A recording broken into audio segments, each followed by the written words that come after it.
ஓம் சக்தி. ஆடி மாதம் பிறந்து விட்டது. ஆடி மாதம் பிறந்தாலே பண்டிகை காலமும் தொடங்கிவிட்டது. ஆடி செவ்வாய், ஆடி வெள்ளி, ஆடி பூரம், ஆடி 18, ஆடி பண்டிகைகள், இப்படி பண்டிகைகளுக்கு நடுவில் நாம் அம்மன் கோயிலுக்கும் சென்று கொண்டிருப்போம். அப்படி செல்லும் அம்மன் கோயில்களில் புதியதாக ஒரு சில அம்மன் கோயில்களை பற்றி இந்த எபிசோடிலும் வரும் எபிசோடிலும் நாம் தெரிந்து கொள்ளலாம். கேட்டது கிடைக்கும், நினைத்தது நடக்கும். இப்படி ஒரு அருமையான வாசகம் ஒரு கோவிலில் எழுதப்பட்டுள்ளது. எங்கு என்று தானே கேட்கிறீர்கள்?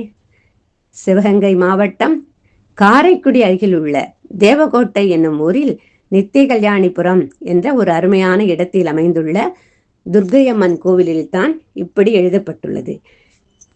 இது எப்படி சத்தியமான வாசகம் என்பதை அங்கு வரும் பக்தர்களின் நம்பிக்கை மிகுந்த வார்த்தைகளை கேட்டாலே நமக்கு புரிந்து கொள்ள முடிகிறது. கோவிலின் தல வரலாறை பார்க்கலாம் வாருங்கள். சுமார் 50-60 வருடங்களுக்கு முன்னால் மிக சிறந்த சாக்த உபாசகராகவும் அம்மனின் பரிபூர்ண அருளை பெற்று அம்மனுடன் பேசும் அளவுக்கு தெய்வீக சக்தி பெற்று மக்கள் மனதில் தெய்வமாக இருந்து மக்களுக்கு ஆன்மீகத்தில் பல நற்பணிகள் செய்து பெயரும் புகழும் பெற்றிருந்தவர்தான் மணிக்குருக்கள் என்னும் பெரியவர்.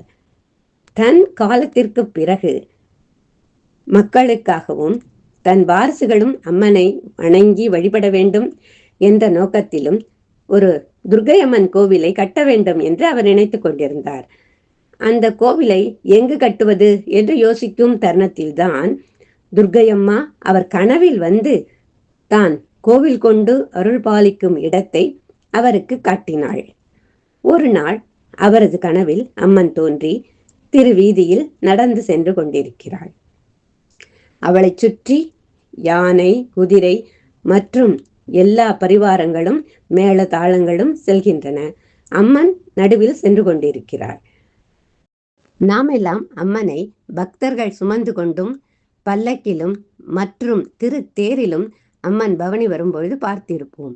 அம்மன் தனது திருப்பாதங்களால் திருவீதியில் நடந்து வருவதை யாரும் பார்த்திருக்க முடியாது. அதுபோல் அம்மன் தொடர்ந்து சிரித்து கொண்டே நடந்து செல்கிறாள். அம்மனை பின்தொடர்ந்து அந்த பெரியவரும் அம்மனை பின்தொடர்ந்து செல்கிறார். அம்மன் சென்று கொண்டிருக்கும் பொழுது அங்கு ஒரு முருகன் கோவில் வருகிறது. அம்மன் அந்த முருகன் கோவில் பக்கத்தில் சென்று கொண்டு நின்று விடுகிறார். பெரியவருக்கு திகைப்பாகவும் படபடப்பாகவும் இருக்கிறது. அம்மனை பின்தொடர்ந்து அந்த கோவில் பக்கத்திற்கு சென்று அம்மனிடம் செல்கிறாள். அம்மன் அவரிடம், நான் கோவில் கொண்டு அருள் பாலிக்க போகும் இடம் இதுதான், எங்கு எனக்கு கோவில் கட்டுங்கள் என்று அந்த பெரியவரிடம் சொல்லி அவருக்கு அனுகிரகம் செய்துவிட்டு மறைந்து விடுகிறாள். அம்மனின் கட்டளையை ஏற்று அவரும் மிகவும் பிரயத்தனப்பட்டு ஒரு சிறிய அம்மன் கோவிலை அழகாக கட்டுகிறார். அதில் துர்க்கையம்மனை வடிவமைத்து பிரதிஷ்டை செய்து கும்பாபிஷேகம் செய்கிறார். அவருக்கு பிறகு அவருடைய வாரிசுகளும் அந்த கோவிலில் பூஜைகள் செய்து வருகிறார்கள். அம்மன் துர்க்கையம்மன் மிகவும் கருணை வடிவானவள், காருண்ய ரூபிணி. தன்னை நாடி வரும் பக்தர்களின் விருப்பங்களை பூர்த்தி செய்து தாய் போல காத்து வருகிறார். இங்கு அம்மனுக்கு செவ்வாய்க்கிழமை, வெள்ளிக்கிழமை ராகு காலங்களில் சிறப்பான அபிஷேகங்கள், அலங்காரங்கள், பூஜைகள் எல்லாம் நடைபெற்று வருகின்றன. ஆடி வெள்ளி மற்றும் தைவெள்ளி போன்ற சிறப்பான வெள்ளிக்கிழமைகளில் திருவிளக்கு பூஜை, சுமங்கலி பூஜை மற்றும் சிறப்பான பல பூஜைகள் நடைபெற்று வருகின்றன. அம்மனுடைய கண்கள் மிகவும் காருண்யம் மிக்கவை.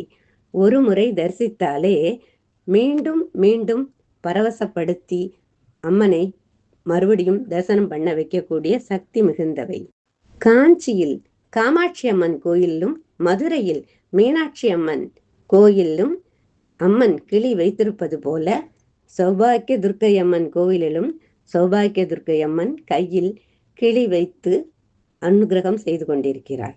சொன்னதை சொல்லுமாம் கிளிப்பிள்ளை என்று சொல்வார்களே, அதுபோல நம்முடைய பிரார்த்தனைகளை அம்மனிடம் கிளி திரும்ப திரும்ப சொல்லிக்கொண்டே இருப்பதால் நமது பிரார்த்தனைகள் வெகு சீக்கிரமாக நிறைவேற்றப்படுகிறது என்றும் இங்கு சொல்லப்பட்டு வருகிறது.